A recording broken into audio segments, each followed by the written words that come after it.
আমাদের কাছে জানতে চাওয়া হয়েছিল যে আমরা আইন শৃঙ্খলা পরিস্থিতি কিভাবে নিয়ন্ত্রণ করব। আপনারা জানেন যে আমরা প্রতিনিয়ত সিরিজ অফ মিটিং করে যাচ্ছি বিভিন্ন ধরনের আইন শৃঙ্খলা রক্ষাকারী বাহিনীর সাথে, সেগুলোকে আমরা অবহিত করেছি এবং সকল স্তরের বিশেষ করে আইন শৃঙ্খলা বাহিনী থেকে, নির্বাচন কমিশন থেকে এবং যারা ইলেকশনের সাথে সম্পৃক্ত তারা বলেছে তারা যথাযথ সহযোগিতা প্রদান করবে। আমরা এই বিষয়টি এই ডেলিগেশনকে জানিয়েছি। আজকে কথা বলার বিষয় নয়, কিন্তু এই বিষয়ে আমাদের নির্বাচন কমিশনের পক্ষ থেকে বলা হয়েছে যে ইভিএম এর কোনো ইলেকশন আর এই নির্বাচন কমিশন করবে না।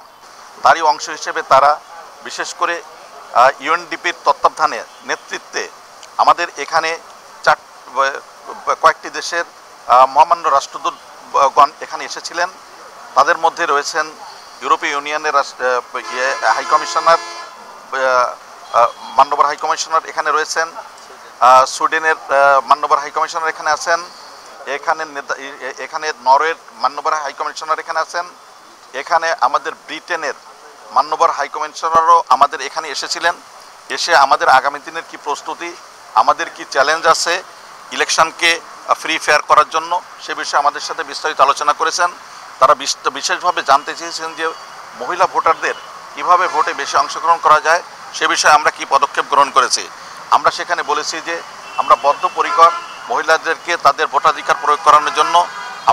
আমরা এই দায়িত্বে এই কাজে অবিরত করে যাচ্ছি।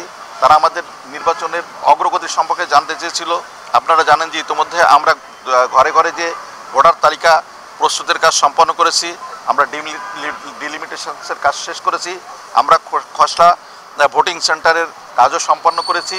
অল্প দিনের ভিতরে আমাদের ভোটিং সেন্টারও নিশ্চিত হয়ে যাবে যে কোথায় কোন ভোটিং সেন্টার স্থাপিত হবে, সে কাজটি আমাদের শেষ হয়ে যাবে।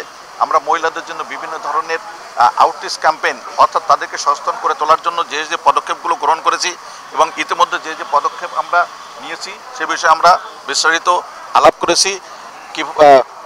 স্থানীয় পর্যবেক্ষকগণ কীভাবে কাজ করবে, তাদের বিষয়ে কি পদক্ষেপ গ্রহণ করা হয়েছে সে সংক্রান্ত বিষয়ে আমরা কথা বলেছি। আমাদেরকে একটা বিষয় জানতে চাওয়া হয়েছিল যে আগামী নির্বাচন এবং অতীতের বিশেষ করে 2024 ইলেকশনের মধ্যে কি কি পার্থক্য থাকবে।